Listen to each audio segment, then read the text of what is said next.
देवरानी और जेठानी। सुनैना और सुरेखा यह दोनों देवरानी जेठानी थी। जेठानी सुनैना नौकरी भी करती थी और देवरानी सुरेखा यह घर संभालती। उनका परिवार बहुत बड़ा था।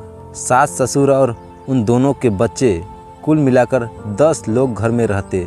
और अब तो बहुत साल बाद उनकी बुआ सास भी अपने भाई के घर रहने आई थी। सुबह उठने के बाद बुआ सास ने देखा कि सुनैना फटाफट अपने काम कर रही थी। सुरेखा ने नाश्ता बनाया और वह नाश्ता सुनैना ने सबको परोसा। उसके बाद सुनैना ने अपना टिफ़िन पैक किया और वह काम पर निकल गई। सुरेखा ने वापस दोपहर का खाना तैयार किया और थोड़ा वक्त अपनी सास और बुआ सास के साथ बैठ रही। बुआ सास से रहा नहीं गया। उन्होंने सुरेखा को पूछा, छोटी बहू, तुम्हारी जेठानी तुझ पर बहुत हुक्म चलाती है। सुबह से देख रही हूँ रसोई घर में अकेले ही काम करती हो और वह महारानी दिखावा करने के लिए नाश्ता परोस रही थी, जैसे कि उसी ने नाश्ता बनाया हो। यह सुनने के बाद सुरेखा ने बुआ सास के तरफ देखा और बोली, बुआ सास जी, ऐसा कुछ नहीं है। सुनैना दीदी बहुत अच्छी है। बुआ सास बोली, तुम बहुत भोली हो सुरेखा, मुझे सब समझ में आता है। मेरे बाल धूप में सफ़ेद नहीं हुए हैं। सुरेखा से अब नहीं रहा गया। वह बोला, ऐसा नहीं है बुआ जी, आपको सुनैना दीदी ने सबको नाश्ता परोसा वह दिखा, पर आपको यह नहीं दिखा कि दीदी ने मुझे ज़बरदस्ती सबसे पहले नाश्ता करने दिया और चाय भी दी। वह रोज़ मुझे ऐसे ही सबसे पहले नाश्ता देती है, नहीं तो सबके लिए नाश्ता करते करते मैं खुद के लिए नाश्ता बनाना भूल जाऊंगी। दीदी मेरी कितनी चिंता करती है। दीदी सुबह जल्दी उठकर मंदिर साफ करती है, फूल सजा कर रखती है और मुझे उनके 1 घंटे के बाद उठने के लिए कहती है। शाम को आते समय बाज़ार से सब्जी भी लेकर आती है, क्योंकि हमारे मिस्टर रात को देर से आते हैं और मम्मी जी को सुनैना दीदी ने बाज़ार में जाने को मना किया है, क्योंकि अब उनकी उम्र 60 साल से ज़्यादा हो गई है। बाज़ार में जाते समय उनको तकलीफ़ होगी, उनके पैर बहुत दुखेंगे। कभी उनको बाहर घूमने का मन हुआ तो सुनैना दीदी छुट्टी लेकर उनको घुमाने ले जाती है। और हाँ बुआ जी, दीदी रोज़ शाम को आने के बाद वह कितनी भी थकी हो तब भी मुझे खाना बनाने में मदद करती है। वह मेरी बड़ी जेठानी ज़रूर है, पर मुझे अपनी छोटी बहन की तरह समझती है और मैं उनको अपनी बड़ी बहन समझती हूँ।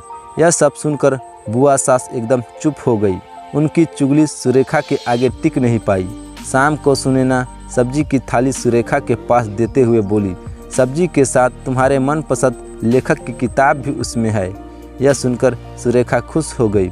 सुनैना को थैंक यू बोलकर सब्जी की थैली किचन में रखकर वो अपने रूम में चली गई। उतने में बुआ ने सुनैना को आवाज़ दी, बड़ी बहू ज़रा यहाँ तो आना। वह बोली, सुनैना तू इतनी मेहनत करके पैसे कमाती है और ऐसे फालतू में किताब खरीदी करके मुफ्त का खर्चा करती हो, वह भी अपनी छोटी देवरानी के लिए। वह ऐसे ही घर में बैठकर करती ही क्या है। तुम दिन भर मेहनत करती हो और वह घर में आराम करती है।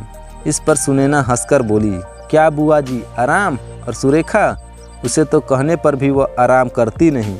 सुबह उठकर बेचारी काम करती रहती है। सबका मनपसंद खाना, मेरे और उसके मिलाकर 4 बच्चों का टिफ़िन सब वही तो करती है, और तब भी उसके चेहरे पर हमेशा आनंद दिखता है। सुबह की चाय पीने के लिए उसके पास तो वक्त तक नहीं रहता। दोपहर को जब बच्चे घर आते हैं तो उनका खाना, होमवर्क सब वही तो देखती है। इसलिए मुझे बच्चों का टेंशन नहीं है और इसलिए मैं ऑफिस में मन लगाकर काम कर पाती हूँ। कुछ दिन पहले ही मुझे प्रमोशन मिला है। इसके अलावा मम्मी जी और पापा जी की दवाइयाँ कभी ख़त्म हो गई और कभी लाने की हो तो वो ध्यान में रखती है। घर में कोई भी मेहमान आए तो उसकी मेहमान नवाजी भी तो वो करती है। बुआ जी, घर और बच्चे संभालने छोटी बात नहीं है। इतना सब सुनकर बुआ जी उनकी तो बोलती ही बंद हो गई। सुनैना कभी कोई शिकायत नहीं करती, वह सब काम कर लेती है। वह सिर्फ पढ़ना पसंद करती है। फिर मैं मेरी छोटी बहन के लिए इतना नहीं कर सकती? मैं नहीं करूँगी तो फिर कौन करेगा? इतना बोलकर सुनैना अपने रूम में चली गई। यह सब बोलना सुनैना की सास पीछे खड़े होकर सुन रही थी। वह बुआ के पास आई और बोली, यह दोनों देवरानी जेठानी जरूर हैं, लेकिन उनका रिश्ता दो सगी बहनों से ज़्यादा पक्का है। मेरे घर की मजबूत दीवारें हैं यह दोनों।